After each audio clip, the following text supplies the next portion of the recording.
Bonjour à tous, bonjour, bienvenue à ce dernier rendez-vous webinaire juste avant les congés d'été. Je suis heureuse d'accueillir à nouveau aujourd'hui Maître Ludivine Denis, avocate au barreau de Lille. Bonjour Ludivine. Bonjour Muriel, bonjour à tous. Alors, je suis ravie de vous retrouver pour ce dernier webinaire sur un thème encore une fois d'actualité, le télétravail. Alors, le télétravail, vous le savez, a été expérimenté par plus de 5 millions de salariés pendant le confinement. Il a même été imposé dans le cadre de la crise sanitaire au titre des mesures de prévention et de santé des travailleurs. Et si certains salariés avaient déjà eu l'occasion de télétravailler de manière régulière ou occasionnelle, ce n'était pas le cas pour une bonne partie, pour la moitié d'entre eux. Et à l'issue de cette période de confinement, 3/4 des personnes qui ont télétravaillé se déclarent volontaires pour poursuivre l'expérience et continuer cette nouvelle forme de travail. Alors, ce recours massif au télétravail a donc démontré, on peut le dire, son efficacité et se pose aujourd'hui donc la question de sa mise en place régulière au sein des entreprises. Et c'est le décryptage que nous propose Maître Ludivine Denis aujourd'hui dans le cadre de ce webinaire pendant ces 30 minutes. Pour le bon fonctionnement de ce webinaire, je vous rappelle que vous avez un chat à votre disposition qui vous permet de rebondir sur les explications ou sur les informations qui sont données. Mais si vous souhaitez poser des questions plus précises par rapport à l'intervention, je vous rappelle que vous avez l'onglet « Questions » et nous poserons les questions à la fin de l'intervention de Maître Ludivine Denis. Je vous dis à tout de suite sur le forum des questions et sur le chat. Alors bonjour à tous, je suis à nouveau ravie d'être avec vous. Alors, habituellement, j'ai pas cet ordinateur-là, donc j'ai pas le casque, etc. Mais ça devrait pas poser de difficulté. On avait fait toutes les vérifications avec Muriel. Alors, comme l'a très bien indiqué Muriel, 5 millions de salariés ont finalement été concernés par ce recours imposé au télétravail. Donc, ça a engendré un certain nombre de questionnements et c'est au travers de ces questionnements aujourd'hui qu'on va aborder la question du télétravail.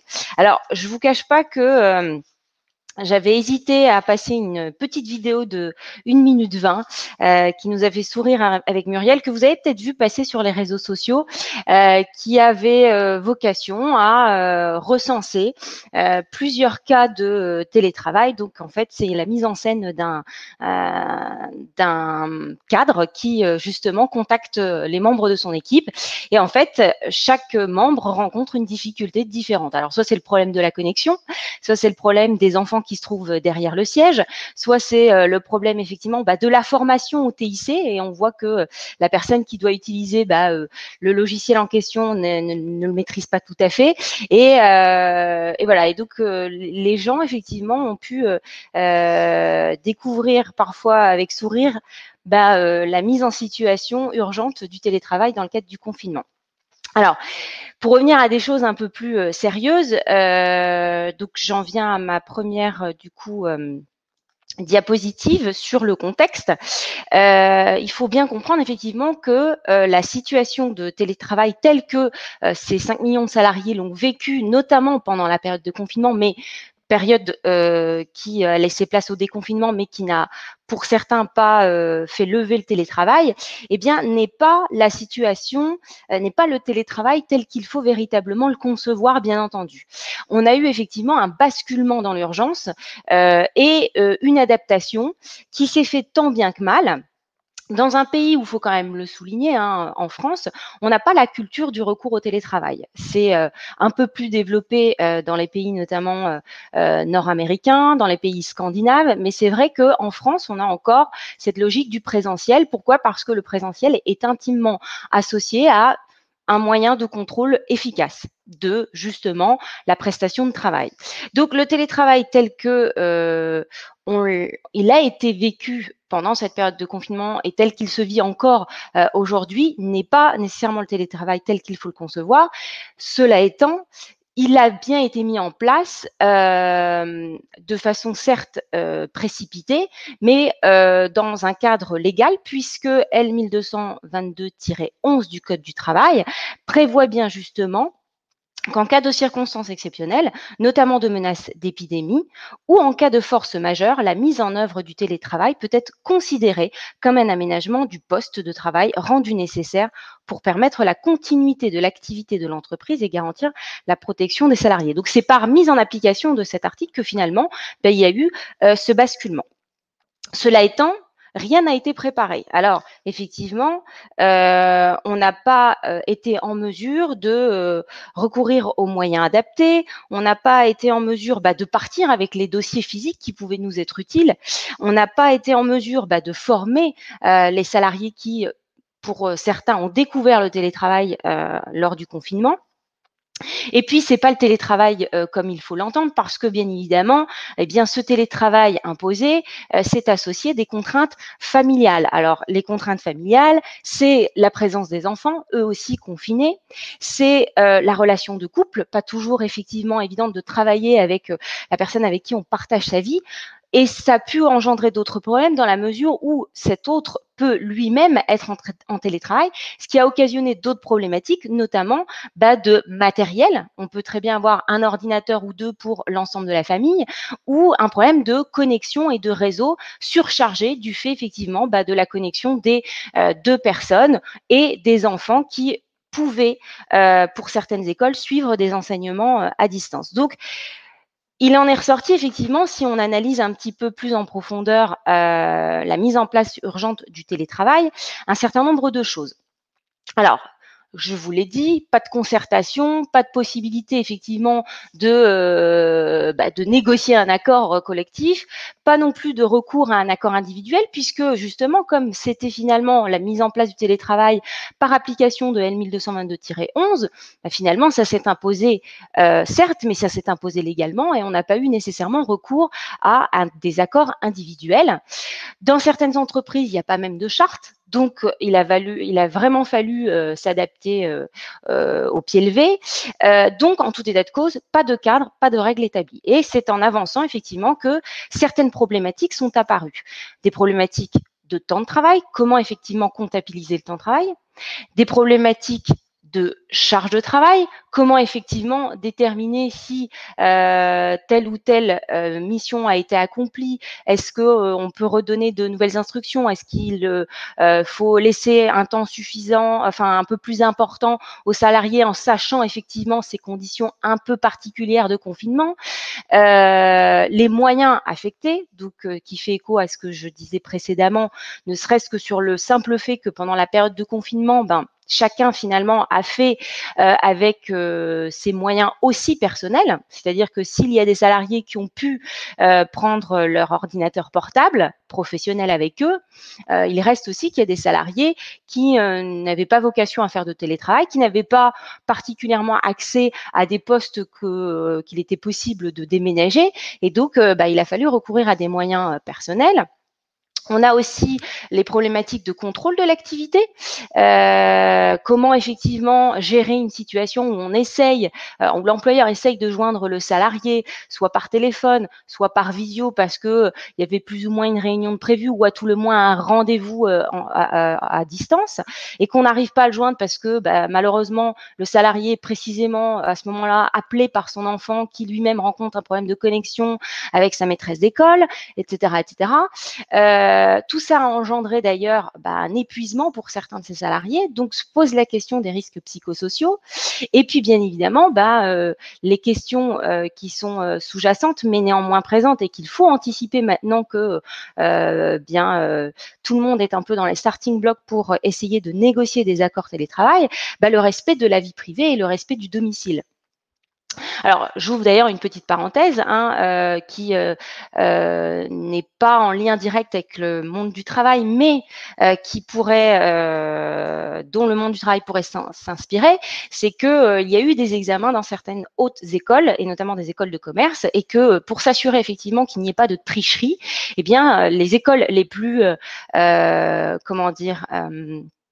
fournis en moyens justement technologiques, eh bien, ont voulu imposer à certains élèves des caméras qui permettent effectivement de faire le tour de la pièce pour s'assurer que en face de l'étudiant, eh bien, il n'y avait pas d'éléments qui puissent permettre à l'étudiant de tricher. Donc, ces éléments informatiques technologiques existent. Pour autant, là, quand il s'agit de transposer, par exemple, cet exemple-là au monde du travail, une caméra qui est en capacité effectivement de faire une capture écran à 360 degrés se pose nécessairement la question de du respect de la vie privée et du respect du domicile. Et puis, cette période a permis aussi quand même de découvrir des avantages, aussi bien pour l'entreprise que pour les salariés. Alors, les avantages, c'est la diminution, par exemple, de certains coûts, aussi bien d'ailleurs pour l'entreprise. On le perçoit pas mal à Paris et en région parisienne. Effectivement, beaucoup d'employeurs sont tentés de dénoncer les baux commerciaux relativement aux locaux qu'ils louent pour les besoins de leur activité. Mais il y a tous les coûts autour, les coûts de fonctionnement en présentiel. Et puis, il y a aussi la diminution de certains coûts pour les salariés. J'ai eu effectivement des remontées sur le fait d'utiliser moins sa voiture, donc diminution de ces coûts à ce niveau-là. Autre avantage, c'est la recrudescence de l'autonomie parce que justement, quand tout à l'heure je vous parlais de cette charge de travail, on ne peut pas gérer la charge de travail et on ne fait pas un management de la même façon quand on travaille avec des personnes à distance à qui nécessairement à un moment donné il faut faire confiance. Donc, on met en perspective une autonomie et des responsabilités pour pouvoir instaurer un équilibre entre l'intérêt de l'entreprise et les instructions qui pourraient en découler et effectivement la marge de manœuvre de travail d'un salarié qui se trouve à distance. Donc, perception aussi différente de la reconnaissance du travail, parce que forcément, un salarié qui, jusqu'à présent, pouvait être contrôlé, même si dans les faits, ça ne se traduisait pas nécessairement par le fait que l'encadrant est derrière, au-dessus de son épaule, à vérifier tout ce qu'il fait. Il reste que être chez soi, c'est acquérir plus d'autonomie et c'est aussi un bien en termes de reconnaissance dans la mesure où, effectivement, le travail est accompli et que le personnel encadrant fait confiance à son équipe sur le travail qui est effectué à distance. Et donc, ça ajoute aussi à du confort et de la qualité de travail. D'autres avantages sur le nouvel équilibre, vie pro, vie perso, il est vrai aussi que bon nombre de personnes, alors il y a beaucoup de personnes qui ont été confinées dans des conditions vraiment difficiles parce que le domicile n'est pas spécialement bien conçu pour être confiné à plusieurs de façon continue. Il n'empêche qu'il y a aussi beaucoup de personnes qui ont eu la chance d'être confinées dans des conditions beaucoup plus agréables et qui se sont rendus compte que ça participait aussi à leur qualité de travail et ça participait aussi d'ailleurs à leur manière de finalement à leur efficacité. Voilà, pour dire franchement les choses. Certains se sont trouvés plus efficaces parce que travaillant à distance. Et puis après, on a des avantages autres que directs, ce que j'appelle les avantages d'un point de vue macro, c'est que il faut pas se leurrer, la société est en mutation et que les politiques en ont conscience. Alors, ça permet de faire bouger certaines choses parfois c'est un peu plus lent, mais en tout état de cause, il est clair que le télétravail s'est imposé comme un facteur de développement économique en ce sens que il permet de repenser l'aménagement du territoire et de lutter contre la désertification de certains lieux. Et puis, il a aussi un impact écologique dont certaines sociétés peuvent se prévaloir du point de vue de leur image. Certaines sociétés, d'ailleurs, se sont d'ores et déjà engagées sur certaines choses d'un point de vue écologique et le télétravail pourrait participer à ça. Alors finalement, effectivement, si on arrive à conjuguer souplesse et sécurité, on peut s'apercevoir que le télétravail est un outil qui permet de favoriser la qualité de l'emploi et la qualité des conditions de travail. Alors la question est, qu'est-ce que le télétravail? Alors vous avez en réalité un arsenal juridique assez faible qui n'a pas été développé suite à la période de confinement. Par contre, ce qui a permis la période de confinement, c'est de se rendre compte que cet outil existait, et qu'il serait peut-être bon justement de préparer un accord, de négocier un accord pour pouvoir anticiper sur une mise en place peut-être à nouveau urgente si malheureusement une deuxième vague devait emporter un deuxième confinement, mais aussi bien évidemment pour inscrire cet outil dans la durée et comme mode de moyen, mode nouvelle organisation traditionnelle si je puis dire. Donc L1222-9 et suivants 10 et 11 précisément, viennent apporter des éléments sur ce qu'est le télétravail. Alors, le télétravail est défini comme toute forme d'organisation du travail. Donc, toute forme d'organisation, ça a son importance si on fait effectivement de la lecture de texte juridique, mais imposée par 3 conditions. La première, c'est un travail qui aurait également pu être exercé dans les locaux de l'employeur. Donc, il faut concevoir une activité qui, au départ, se fait au siège ou en tout cas en présentiel dans les locaux de l'entreprise. Deuxième condition, effectuée par le salarié hors de ces locaux de façon volontaire. Alors, hors de ces locaux, j'aurai l'occasion d'y revenir, mais ça ne veut pas forcément dire au domicile du salarié. De plus en plus, effectivement, les sociétés ont recours à des tiers-lieux qu'ils louent de façon ponctuelle. Et effectivement, il y a aussi de plus en plus de salariés qui ont envie de travailler en dehors des locaux de l'entreprise sur des plages horaires prédéterminées sans pour autant être à domicile. Pourquoi? Parce que ils accèdent à un certain nombre de matériel qu'ils n'ont pas nécessairement chez eux. Mais tout ça, ça doit être réglementé. En tout cas, effectuer hors les locaux de l'entreprise ne signifie pas, à contrario, nécessairement à domicile du salarié. De façon volontaire, c'est important parce que là, pour le coup, c'est un des fils conducteurs, c'est que le télétravail, bien qu'il puisse être négocié et faire l'objet d'un accord ou d'une charte, doit toujours être mis en place entre l'employeur et le salarié de façon volontaire. Et troisième point, en utilisant les technologies de l'information et de la communication. Ça, c'est un point aussi essentiel parce que c'est ce qui va permettre aussi de différencier, par exemple, le télétravailleur du travailleur à domicile qui peut, lui, en réalité, avoir recours à une prestation manuelle, artisanale, comme par exemple, c'est un exemple qui est souvent donné, le travail de couture, sauf qu'en réalité, le télétravail nécessite de recourir justement aux nouvelles technologies. Alors, il faut savoir effectivement que la définition telle qu'elle existe aujourd'hui, L1222-9, en réalité fait l'objet de différentes évolutions. Depuis la loi du 22 mars 2012, qui, dans son article 46 de mémoire, va permettre l'élaboration de L1222-9, jusqu'à finalement la loi du 5 septembre 2018 sur l'avenir professionnel, en passant bien évidemment par les ordonnances Macron. L'ordonnance Macron qui a effectivement apporté beaucoup de choses dans la définition du télétravail, qui est venu préciser cet article L1222-9 et qui est venu supprimer un point important qui est toujours existant dans le cadre de l'accord cadre européen sur lequel je reviendrai et l'accord national interpro de 2005 qui traite du télétravail. Mais il faut savoir que les ordonnances Macron ont supprimé le critère de régularité. C'est-à-dire que le télétravail se définissait avant nécessairement comme un recours régulier. Aujourd'hui, cette régularité a disparu de l'article L1222-9 pour ne laisser place à rien d'autre, ce qui laisse la possibilité en réalité de recourir au télétravail de façon plus occasionnelle. Alors, si j'en viens à une analyse un peu plus poussée de cette définition, ça veut dire quoi? Ça veut dire que le télétravail, eh bien, en réalité, on peut y avoir recours dans tout secteur d'activité confondu.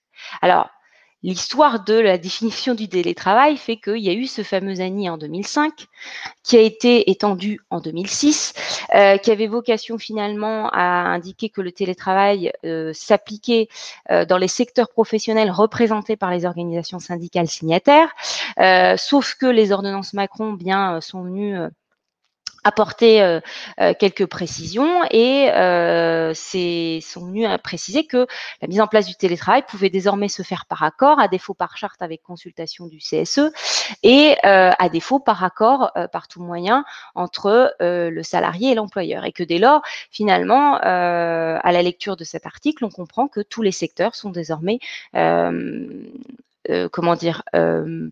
susceptibles de recourir au télétravail. Donc ça, c'est un premier point. Le deuxième point, c'est que tout poste peut finalement avoir recours au télétravail, dès lors, bien évidemment, que ce poste est compatible avec les conditions requises, et précisément celles que je viens de donner, à savoir le fait qu'il s'agit de missions qui auraient pu être effectuées au siège de l'entreprise ou à tout le moins en présentiel dans les locaux de l'entreprise, et qu'il y ait recours aux nouvelles technologies. Alors, ça veut dire quoi? Ça veut dire que travailler à l'extérieur des locaux n'est pas une condition en soi, puisqu'on peut très bien travailler en dehors des locaux, soit parce qu'on est sur un chantier, il y a déjà eu un peu de jurisprudence là-dessus, soit parce qu'on est chez un client, soit parce que justement on est dans le cadre d'une mission travailleur à domicile. Ça ne suffit pas à déterminer qu'on est dans le cadre d'un télétravail. Ce qui va faire effectivement critère de différenciation, c'est ce fameux recours au TIC. Pour le reste, et c'est ce que j'avais déjà précédemment indiqué, c'est que les locaux ne sont pas nécessairement effectivement les locaux, enfin le domicile du salarié. Quand je dis tout poste, c'est bien évidemment sous réserve de respecter ces conditions-là, étant précisé, je tiens à l'indiquer, que depuis justement le confinement et le déconfinement, eh bien certains syndicats se sont emparés bien évidemment de la question du télétravail, ont indiqué qu'ils attendaient des entreprises eh bien l'ouverture d'un dialogue social sur ce sujet, et certains syndicats ont d'ores et déjà même fait la proposition de déterminer, à défaut de poste, des activités, des tâches, des missions qui pourraient faire l'objet de télétravail. Parce que, on le verra, hein, le télétravail tel qu'il a été vécu dans le confinement, c'est pas non plus révélateur du télétravail tel qu'il a été pensé lorsqu'il a été mis en place par les textes nationaux, dans la mesure où on n'est pas censé recourir au télétravail de façon permanente. Pourquoi? Parce qu'il y a un risque d'isolement du salarié qui s'inscrit dans un certain nombre de risques psychosociaux contre lesquels l'employeur doit lutter. Et donc, la lutte contre l'isolement fait partie des points sensibles qui pèsent sur les épaules, effectivement, et sur la responsabilité de l'employeur. Tout ça pour vous dire, effectivement, qu'à partir du moment où on n'envisage pas un télétravail à 100%, bah, ça veut dire peut-être qu'on peut effectivement envisager une partie des missions comme pouvant être télétravaillées, et une partie des missions qui ne pourraient pas bah, seraient conservées en présentiel. J'en viens effectivement à ma diapositive sur l'initiative du recours au télétravail. Qui effectivement a l'initiative du télétravail? Eh bien, le télétravail peut être initié par l'employeur, bien évidemment, mais aussi par le salarié. Alors, quand on est effectivement dans le cadre d'une initiative par l'employeur, il faut bien avoir à l'esprit que finalement va s'appliquer ce que l'on connaît déjà du régime juridique de la modification du contrat de travail. Donc, sans effectivement faire un cours sur régime juridique, simple changement des conditions de travail, ou en tout cas conditions d'exécution du contrat et modification d'un élément essentiel du contrat de travail, il faut avoir à l'esprit que dans ce deuxième régime, la modification du contrat, tout refus du salarié est possible, et ce refus ne constitue pas une faute du salarié. Et donc, vous avez effectivement d'ailleurs de la jurisprudence là-dessus, sur le fait que le refus de télétravailler ne constitue pas une faute, dans la mesure où quand on propose le télétravail, ben, on touche à ce qui pourrait finalement s'apparenter à un élément essentiel du contrat. En tout cas, on applique le régime juridique de la modification du contrat, au point tel d'ailleurs, et je vous ai mis une petite astérix, vous n'avez pas lecture de cette petite astérix pour le moment, mais vous l'aurez quand vous aurez accès au webinaire par le replay. Vous aurez le PowerPoint, et vous verrez que je vous cite une jurisprudence où il a même été reconnu, alors c'était avant la jurisprudence de 2014 sur la précision de la prise d'acte et de la résiliation judiciaire, mais dans cette jurisprudence que je vous donne, la Cour de cassation a admis une prise d'acte justement parce qu'il avait été imposé le télétravail aux salariés.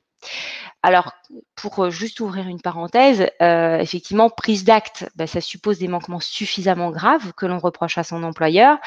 Et la fameuse jurisprudence de 2014 dont j'ai fait là, que j'ai évoquée, elle est de dire que ces manquements suffisamment graves ne suffisent plus, et qu'il faut au surplus que ces manquements empêche la poursuite du contrat. Donc, il faut quand même être très vigilant sur la prise d'acte. Je ferme cette parenthèse parce que c'est pas parce que demain vous êtes en situation de télétravail imposée par l'employeur que ipso facto, il faut penser prise d'acte du contrat de travail. Bien évidemment, chaque cas est à étudier par un professionnel qui vous dira si la prise d'acte est justifiée ou pas. Mais cette jurisprudence permet de déterminer permet d'avoir à l'esprit qu'on ne peut pas imposer du télétravail à un salarié. L'initiative peut venir du salarié. Alors, l'employeur peut refuser, mais il y a des conditions. En réalité, s'il y a un accord ou une charte qui existe et que cet accord précisément d'ailleurs, ou cette charte, même si souvent elle est moins élaborée que l'accord, détermine les conditions de recours au télétravail et qu'un salarié se prévaut de ces conditions pour demander à passer en télétravail, eh bien, l'employeur peut refuser, mais dans ce cas, il doit motiver son refus. C'est pour ça que quand on négocie un accord, il faut bien avoir à l'esprit quels seront les postes qui seraient qui seraient éligibles au télétravail, parce qu'il faut anticiper sur une demande d'un salarié à qui il faudrait refuser de recourir au télétravail. Ce refus doit être motivé par l'employeur. Le seul cas où effectivement l'employeur doit également motiver sans qu'il n'y ait au préalable l'existence des conditions dans un accord ou dans une charte, c'est la demande d'un salarié handicapé. Donc ça, c'est effectivement prévu par EN 1222-9 qui vient préciser que dans tous les cas, accord ou pas accord, charte ou pas charte, un salarié handicapé qui ferait la demande du télétravail, eh bien l'employeur doit motiver son refus s'il était amené à refuser. La question maintenant, c'est quand est-ce qu'on peut avoir l'initiative du recours au télétravail? Alors, le télétravail, souvent, il est pensé comme un outil auquel on a recours pendant l'exécution du contrat. Et d'ailleurs, avant, le formalisme que constitue l'avenant était véritablement à privilégier. Sauf que depuis les ordonnances Macron, on vient nous dire que l'accord est possible par tout moyen. Donc par tout moyen, ça veut bien dire qu'il n'est pas nécessaire de recourir à un avenant. Alors je ne dis pas qu'il ne faut pas le faire, je pense qu'il faut le faire parce que bien évidemment pour sécuriser la relation de travail, bien évidemment qu'il est préférable de faire un avenant, mais en gros, à la lecture des textes, le tout moyen signifie que le formalisme de l'avenant n'est plus exigé. Une des choses qui ressortait de l'ANI de 2005, mais qui n'était pas retranscrit dans notre Code du travail, mais qui l'est depuis les ordonnances Macron de 2007, c'est cette possibilité de recourir au télétravail dès l'embauche, c'est-à-dire dès la conclusion du contrat. Alors, si c'est le cas, et c'est de plus en plus le cas, parce que j'ai aussi de plus en plus de questions sur des entreprises qui finalement se lancent dans une activité sans même avoir de local. C'est-à-dire qu'au départ, on a un entrepreneur qui travaille seul et puis finalement son activité étant, il va devoir embaucher et en réalité, il n'y a pas de locaux dédiés à l'entreprise, en tout cas pour y recevoir un salarié. Donc la question du recours au télétravail dès l'embauche se pose de plus en plus. Il faut simplement être vigilant sur le fait qu'il doit exister une clause de réversibilité, c'est-à-dire qu'il faut prévoir les conditions effectivement de retour à un mode en présentiel si l'entreprise était amenée à recourir à des locaux ou à pouvoir finalement s'agrandir et finalement se dire que il est préférable de faire du présentiel.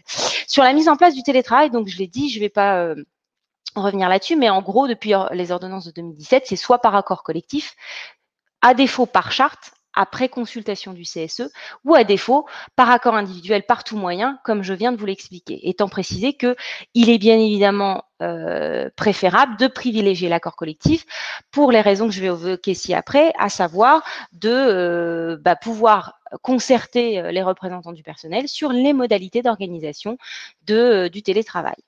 Alors, juste un petit mot sur la consultation du CSE. Cette consultation n'a lieu que dans le cas où effectivement on a recours au télétravail par le biais d'une charte.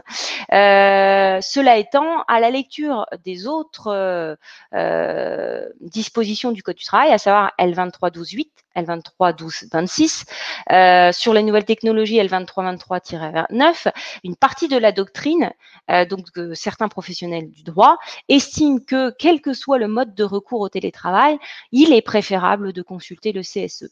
Moi, je fais partie effectivement de ces personnes qui pensent que pour que le télétravail soit en réalité bien pensé, que il est nécessaire de concerter les représentants du personnel et qu'une consultation du CSE s'impose à partir du moment où, de toute façon, on touche à l'organisation du travail telle qu'elle est visée à L23-12-8 ou aux conditions de travail telles que visées à L23-12-26, et bien évidemment, se pose la question de la consultation en cas d'introduction de nouvelles technologies, si tant est bien évidemment que cette introduction de nouvelles technologies est associée à la mise en place du télétravail. C'est-à-dire que parce qu'on a recours au télétravail, et pour mettre en place ce télétravail, on a recours à des technologies qui n'existaient pas jusqu'alors.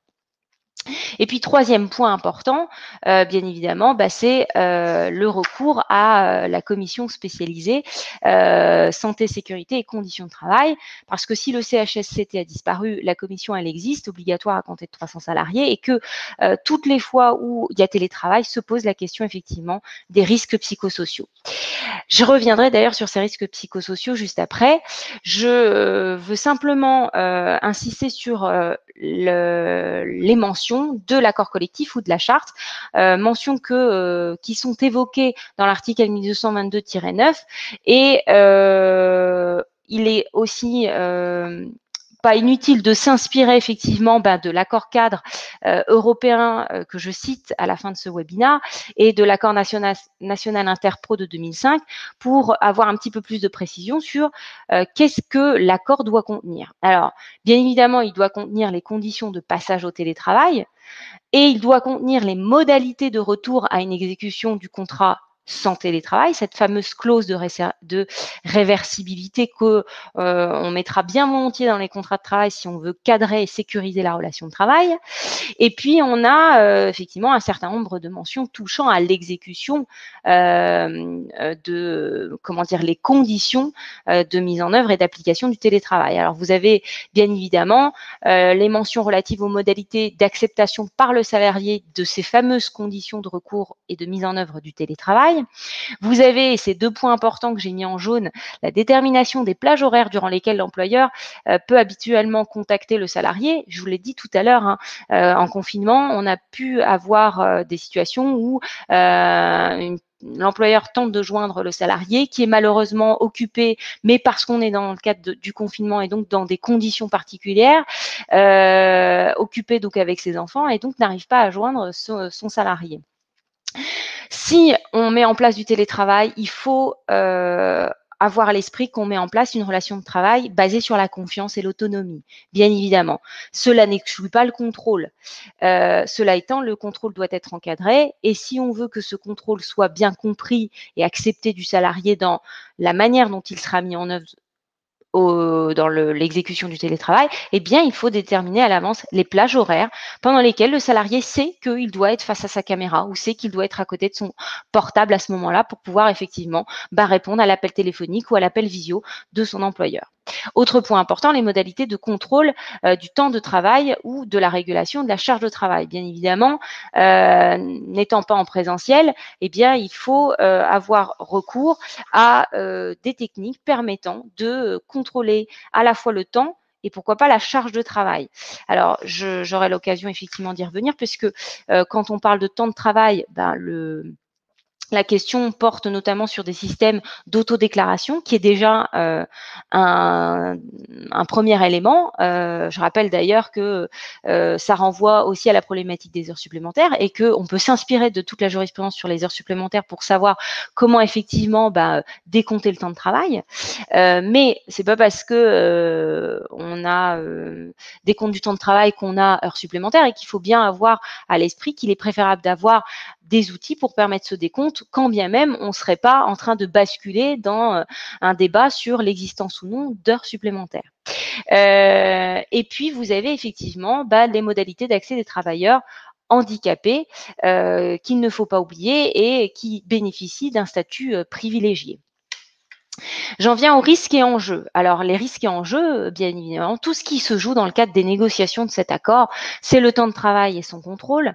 Donc, ce que je viens d'expliquer, c'est le droit, le pendant, si je puis dire, du temps de travail et de son contrôle, c'est le droit à la déconnexion et le temps de repos. Alors, le temps de travail et son contrôle, bien évidemment qu'il faut contrôler, mais je rappelle que l'accord cadre européen nous dit bien que le télétravailleur gère l'organisation de son temps de travail. Donc, c'est bien qu'on est sur une relation de travail basée sur la confiance. C'est pour ça que si la confiance n'exclut pas le contrôle, ce contrôle doit être déterminé précisément en avance dans l'accord.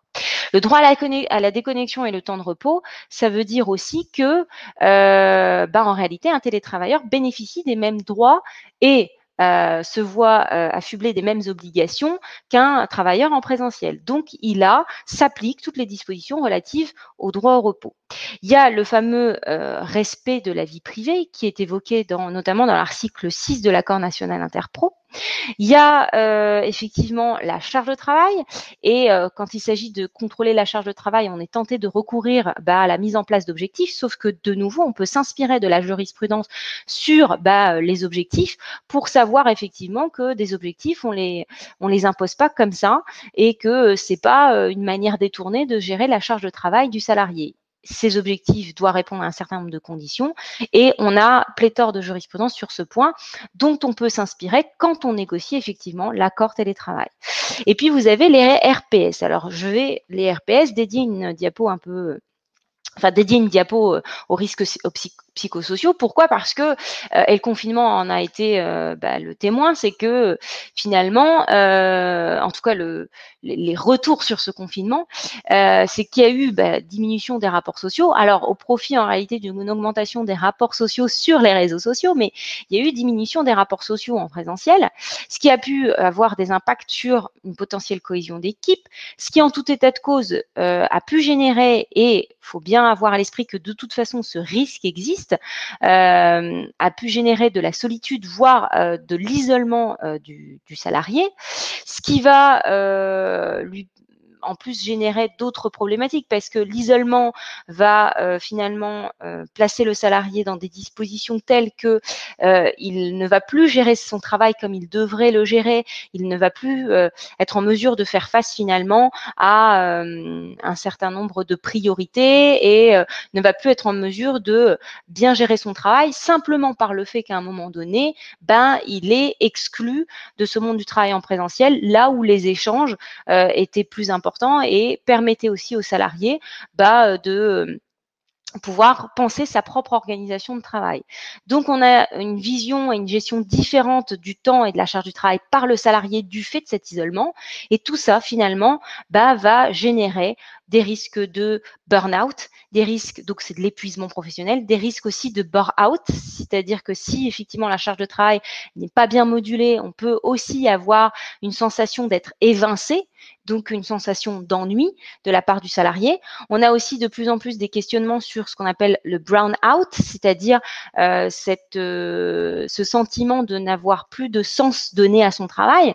Et à partir du moment où on est isolé, à partir du moment où on est déconnecté de l'équipe, on ne reconnecte plus avec les tâches et missions qui sont attribuées aux autres membres de l'équipe et on peut avoir une perte de sens de sa propre activité. Donc tout ça se constitue des risques psychosociaux qu'il faut pouvoir identifier et qu'il faut mettre sur les tables de la négociation. Alors, justement, si on parle de risque psychosocial, on parle aussi potentiellement d'ATMP. Alors là, pour le coup, on manque de jurisprudence et on a très peu de choses en la matière. En gros, on a simplement L1222-9 qui, dans son tout dernier alinéa, vient dire l'accident survenu sur le lieu où est exercé le télétravail pendant l'exercice de l'activité professionnelle du télétravailleur, d'où l'importance de déterminer effectivement les plages horaires de travail, etc., est présumé être un accident de travail au sens de l'article L411-1 du Code de la sécurité sociale. Alors, cet article L1229-9 traite de l'accident, mais ne pose pas la question, effectivement, des maladies professionnelles et pourtant, les risques psychosociaux, eux, sont bien existants. Alors, je ne vais pas m'éterniser sur télétravail et TIC parce que vraiment, pour le coup, c'est une focale qui nécessite d'approfondir les choses véritablement sous l'angle du droit des TIC.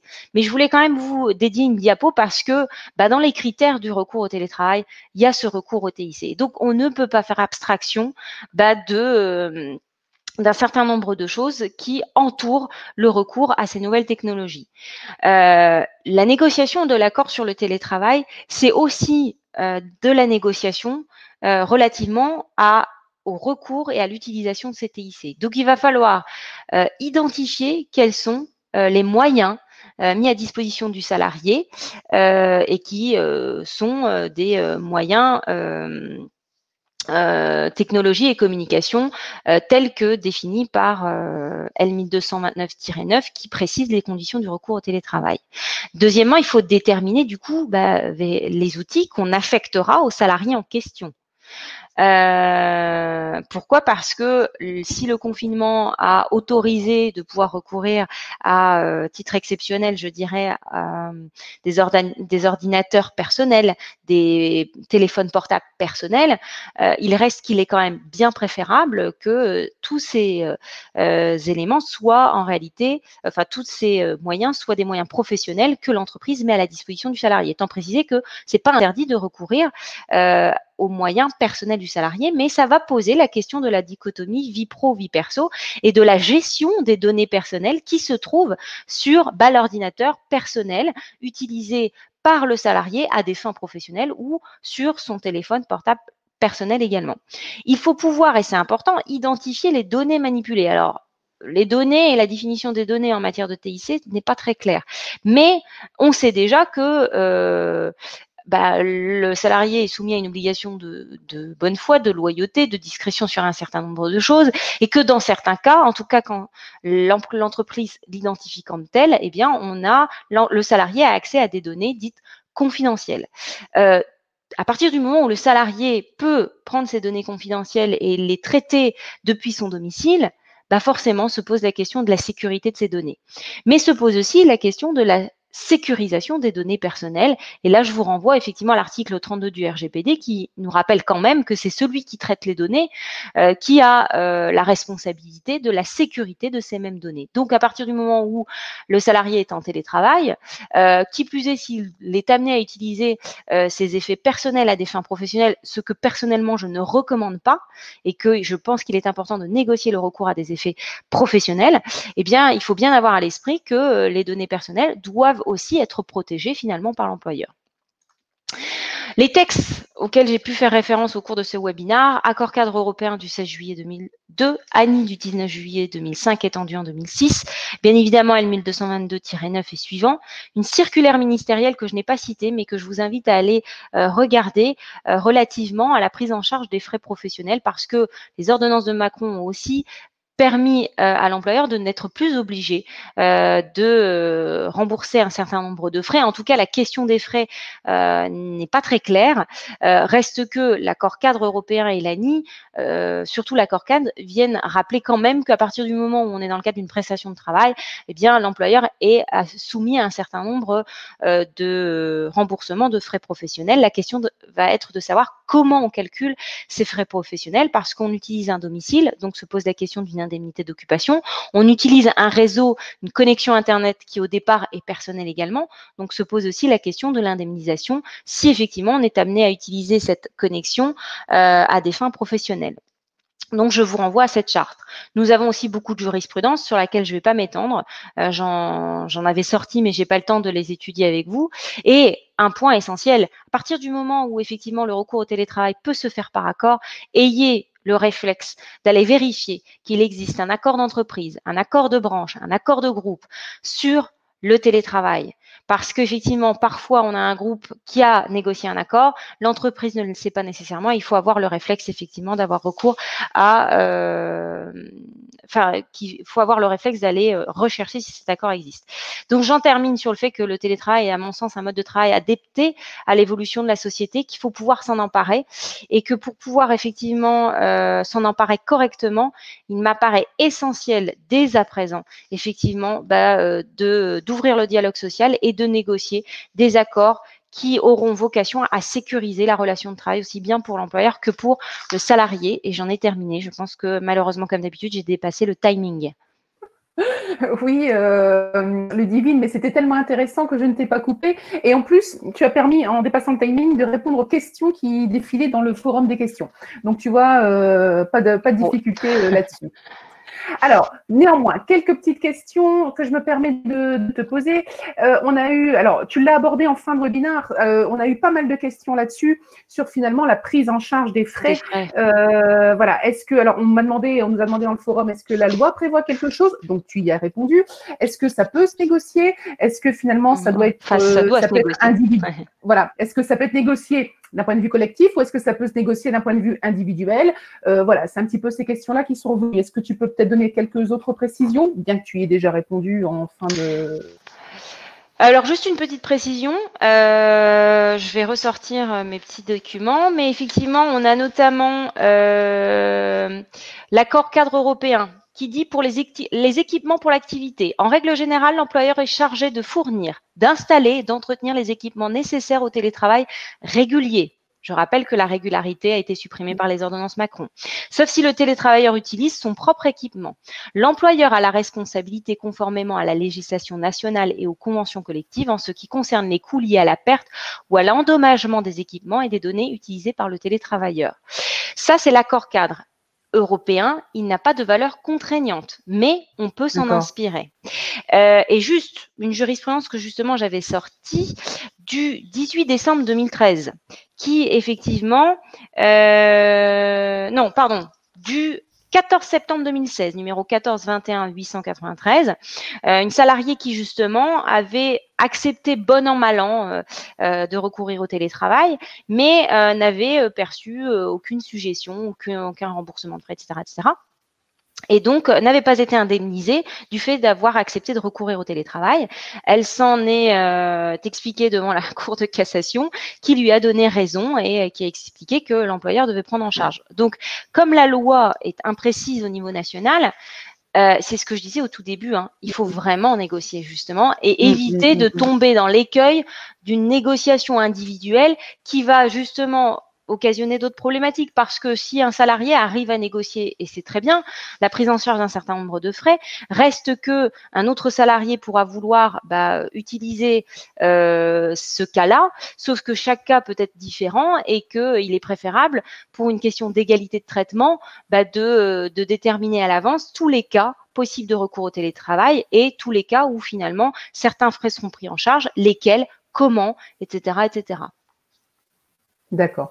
Merci. Alors, autre question aussi, alors tu l'abordes aussi hein, autour de la négociation finalement de l'accord de télétravail. Alors, je te donne un petit peu toutes les questions telles qu'elles sont apparues. Est-ce que finalement on a l'obligation de déclarer les salariés éligibles au télétravail? Est-ce qu'il est impératif de le faire apparaître comme tel? Parce que finalement les contrats de travail peuvent évoluer. Est-ce que si on n'a pas d'accord de télétravail, est-ce qu'on peut avoir un contrat de travail qui va contenir une clause nous indiquant que on peut effectivement être amené à télétravailler?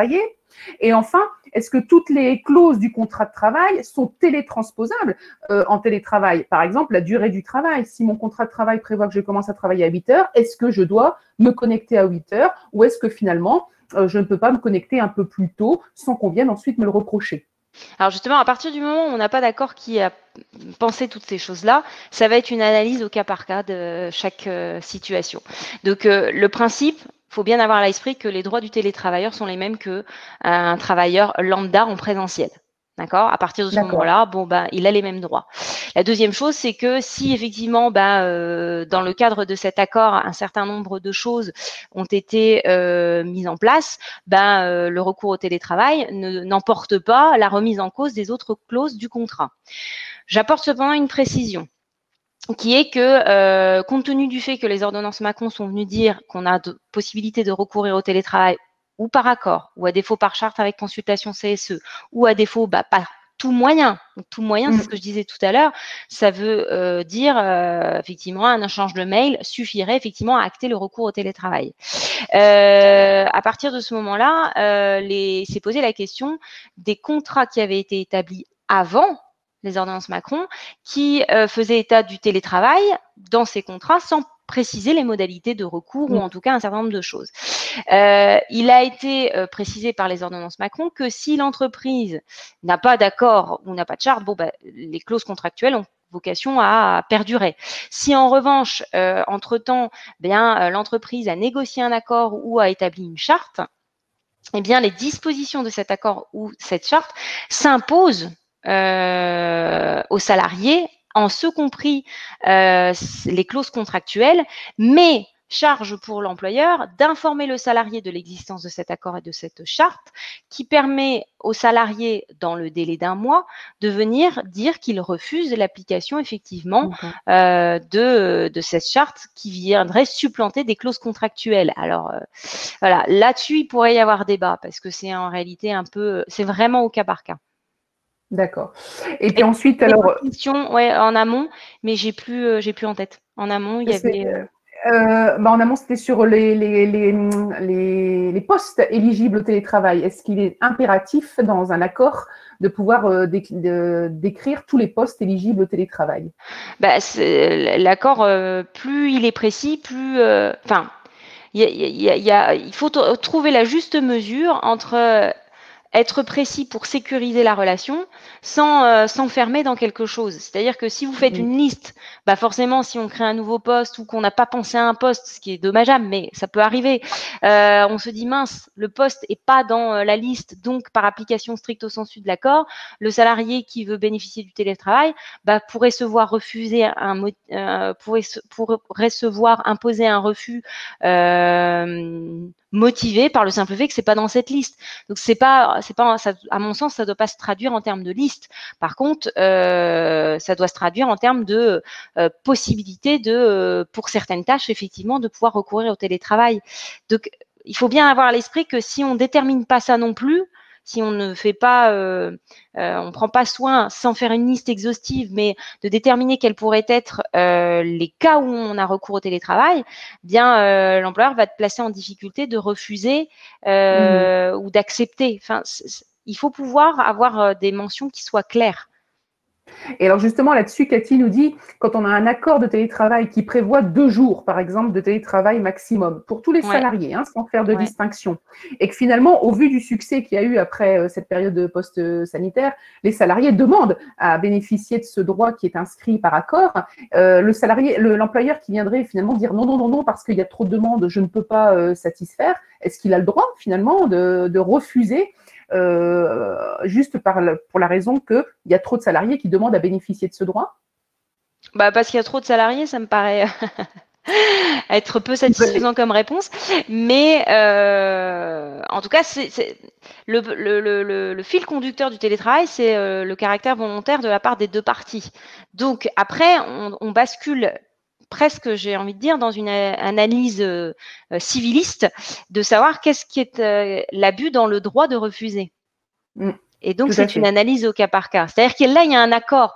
Donc, l'accord, il existe, il dit 2 jours, il dit 2 jours.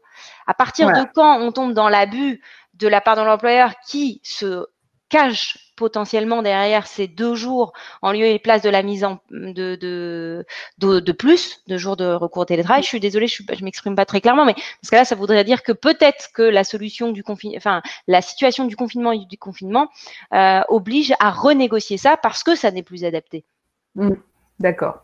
Et puis ensuite, quelques petites questions pour terminer, notamment sur le flicage, me disent certains participants, en disant finalement, est-ce que moi j'ai l'obligation de pointer dans mon entreprise, est-ce que l'employeur peut aussi m'obliger à pointer en télétravail, c'est-à-dire avoir un logiciel me permettant de détecter quand est-ce que je suis connectée et quand est-ce que je me déconnecte? Est-ce qu'il a le droit, effectivement, de me l'imposer?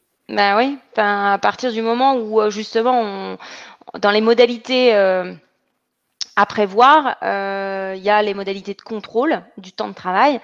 Oui, ça fait partie. C'est pas parce qu'on télétravaille que on peut faire ce qu'on veut et que voilà. Par contre, c'est clair que il faut faire preuve de souplesse. On peut pas exiger d'un salarié qu'il pointe peut-être de la même façon en présentiel qu'en distanciel. Peut-être que c'est l'occasion aussi de passer d'horaire fixe à horaire variable. C'est des choses aussi comme ça qui se négocient.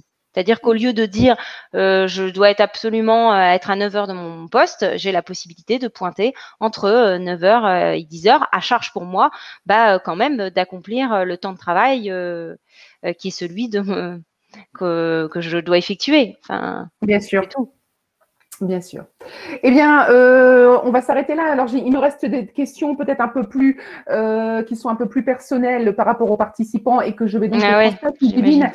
Et justement, dans le chat, on me demandait si c'était possible d'avoir tes coordonnées. Bah, bien sûr, elles sont d'ailleurs en début de PowerPoint. Hein, donc, sur la page introductive, hein, il y a tes coordonnées en tant qu'avocate sur l'île. Donc, vous pourrez les retrouver. Elles vont vous être retransmises également. Donc, je vais te retransmettre les questions auxquelles on n'aurait pas pu répondre. Alors, surtout les questions autour de la négociation dans certaines entreprises avec des cas de figure particuliers. Je vous remercie tous de votre participation. Merci Ludivine de cet exposé, encore une fois brillant, hein, sur un thème complètement d'actualité et je pense sur lequel nous aurons peut-être l'occasion de revenir encore au deuxième semestre avec les évolutions qu'il va peut-être y avoir autour de ça et des débats et des jurisprudences qu'il va y avoir autour de ça. Ouais. Il me reste à vous remercier tous. Alors, c'était notre dernier webinaire, juste pour ce semestre, parce que l'IREO ferme ses portes et donc effectivement pendant les congés d'été. Mais nous allons reprendre dès le mois de septembre. Il y a déjà une série de webinaires qui sont prévus. Hein. Donc surtout pour ne manquer aucun rendez-vous, inscrivez-vous sur notre newsletter, sur notre site ireo.fr.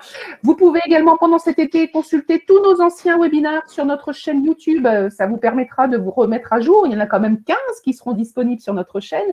Donc, vous pouvez les voir et revoir sans problème, sans difficulté, et même les partager à des personnes dans votre entourage qui seraient peut-être intéressées par ces thématiques. Il me reste à tous à vous souhaiter de très bonnes vacances et je vous dis à la rentrée pour de nouveaux webinaires. Merci. Et à très bientôt. Merci à tous.